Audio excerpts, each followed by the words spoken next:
அற்புத குழந்தை இயேசு கோவிலில் பங்கு திருவிழா கொடியேற்றத்துடன் துவங்கியது. ராமநாதபுரம் மாவட்டம் பரமக்குடி அருகே உள்ள உலகநாதபுரம் குழந்தை இயேசு கோவிலில் 10ஆம் ஆண்டு பங்கு திருவிழாவை முன்னிட்டு கொடியேற்றம் நிகழ்ச்சி நடைபெற்றது. இவ்விழாவிற்கு வருகை தந்த ஆயர் சிங்கராயர் மற்றும் பிரான்சிஸ் தைரியராயன் ஆகியோருக்கு குழந்தை இயேசு கோவில் சார்பாக மேளதாளம் முழங்க பெண்கள் கோலாட்டம் ஆடி சிறப்பான வரவேற்பு அளித்தனர்.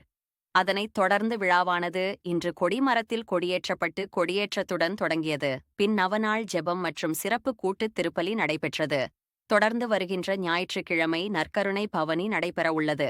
மேலும் ஜனவரி 10ஆம் தேதி தேர் பவனி நடைபெறும். அதனைத் தொடர்ந்து 11ஆம் தேதி பெருவிழாவாக முதல் இறை உணவு விழா கொண்டாடப்படும்.